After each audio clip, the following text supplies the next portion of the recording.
When I first became homeless, it was in 2022. I became homeless. This call is from a North Carolina correctional facility. I became homeless with my 4-year-old autistic son. And this man that I met, he gave me and my son a ride to this other man's hotel where me and my son, we were staying with. Well, me and the man that I was staying with, we got into some arguments, and my son had to go to his dad's, which is, not fine with me, but I didn't want him out there while I was homeless anyways. So I'm glad that the next situation I'm about to tell you, my son was nowhere around. So we were arguing, and I called the other man, and I was like, hey, I don't know what to do. This isn't working. Can you help me? And he was like, okay, this is what's going to happen. You're going to come and stay in the hotel with me and my girlfriend. And I'm like, okay. So, he's taken care of me before. He's gotten me hotels, and, he's left me crack, which was my drug of choice. He's left me, like, a gram of crack and been like, look, don't go out anywhere tonight. Just stay in the hotel room, and I'm going to come back early in the morning. And, he'd leave me more, and we'd figure it out from there. Well, this day, I'm at his hotel room with his girlfriend, and he decides to go whip up some crack. And so I'm at the hotel room with his girlfriend, and she's a heroin addict. I didn't really know that. I mean, I knew that, but I didn't know to an extent of, I just thought she used to do it. Well, she leaves the hotel room, and then she comes back and she goes to the bathroom, and then she goes and sits on a bed, and all of a sudden she starts nodding out. And heroin freaks me out. Anybody who's done it, if they've been in my hotel room, I've made people get up and get out because it scares me. Especially being a crack addict, I get paranoid sometimes and I think that they're dying.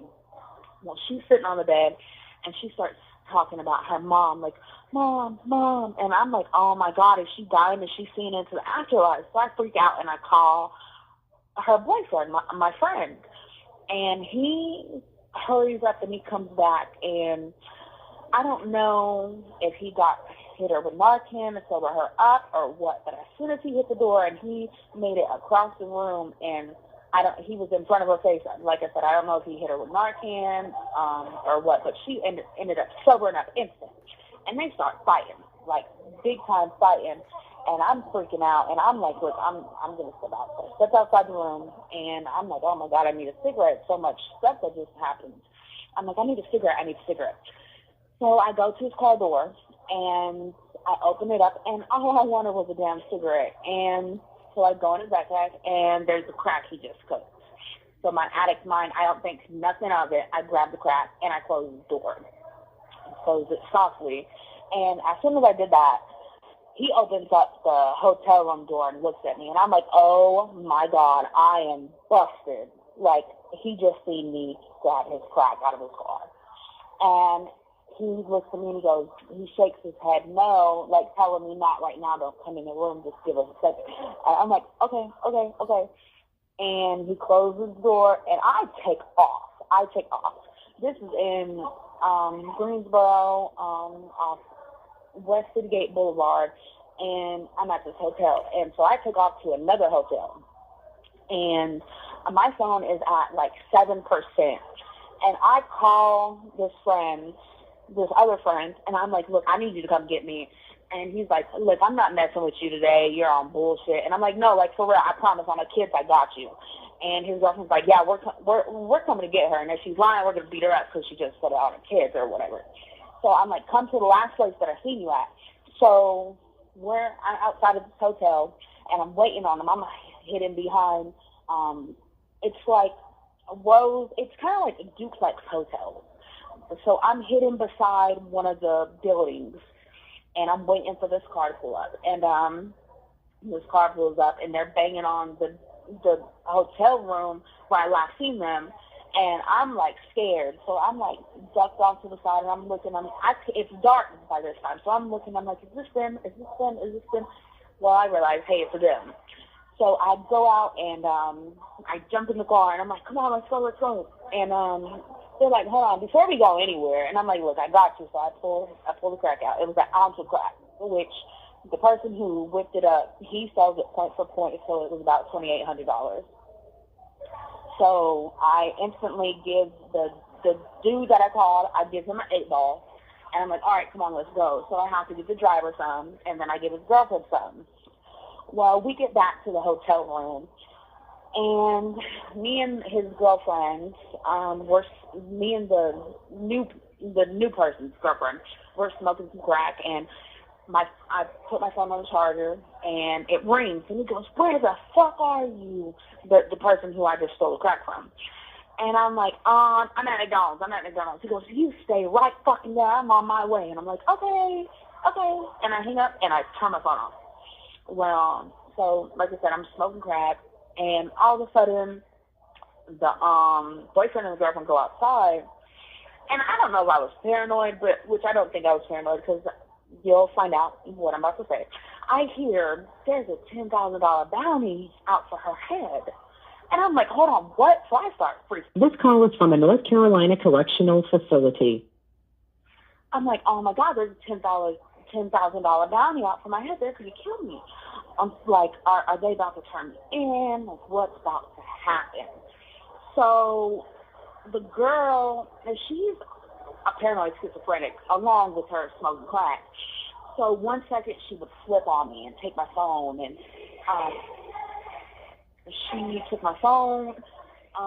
She made me get naked in the bathroom, and the dude, her boyfriend, is like, look, I don't want to do this. Like, what are you doing? Which she's a really good friend of mine right now.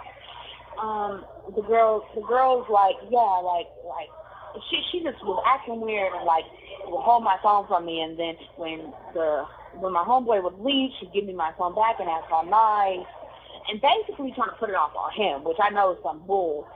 But so all of a sudden they're like, we got to go pick up this dude from the bus stop, which there's a bus stop right by this Food Lion. So when we go to this bus stop, I have my phone in my backpack, and I'm like, hey, I'm about to go into the Food Lion and go get some food with my food stamp card.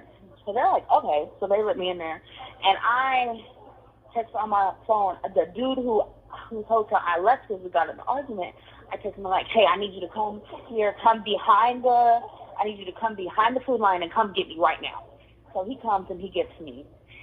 And like, as I'm walking through the Food Line, I'm looking behind me, and she's right behind me. So I hurry up and I run through the back door of the Food Line, and he's waiting for me by the dumpsters. And I get in the car, and I'm like, yo, like, this just happened to me, blase, blase. And he's like, oh my God, like, that's crazy. And, you know, I stayed with him for a couple of days, and just things, like I said, we were arguing. He tried to be possessive over me. He wanted me to be with him, and it was not the kind of vibe for me. Well, I'm at the gas station about a couple months later, and the man who I robbed pulls up.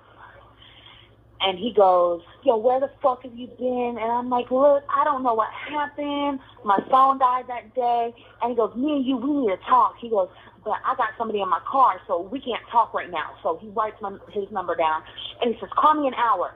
If you can't call me, be here in 2 hours, or I'm going to come looking for you. And I'm like, okay. So I end up calling him, and he ends up picking me up. Well, he takes me to this hotel room. He has a couple of hotel rooms.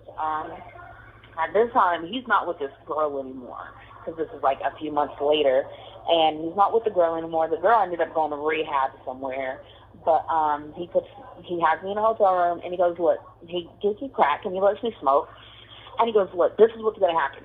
I'm going to put you in some zip ties. They're not going to be tight. He said, me and my new girl, we're going to come in here, we're going to be arguing, and then I'm going to, make her think whatever, because she knows, you done did me dirty, and I'm not going to let nothing happen to you, but it's going to look like something that is going to happen to you, whatever. And I'm like, okay. So I'm sitting in this hotel room, zip ties. He went to go get her in the other hotel room. So I'm sitting in this room, zip tied up, looking like boo-boo the fool. All of a sudden, he comes in. There's not a girl with him. It's about an hour later. There's not a girl with him. And I'm like, okay, so what the fuck's going on? He goes, look, she left. So this is what's going to happen. You're going to let me do you in the butt, and we're going to call this debt even between us. And I'm like, oh my God, I've never done that before. But I mean, he was a really good friend. So I was like, well, I guess. And I mean, that's really it, you know. But the story tells you, like, me and him, we've had sexual relationships before. You know, I was in crack addiction. He was a really good guy. He's taking care of me. He's done right by me. Even when I did wrong by him, he still was not going to do me dirty at all, in a way, you know? So that comes to say that you can have the most, you can have good intentions and accidentally do something bad and still be okay if you don't hide and don't run from it. Accept what you do wrong in the midst of your addiction, and things can sometimes turn out okay.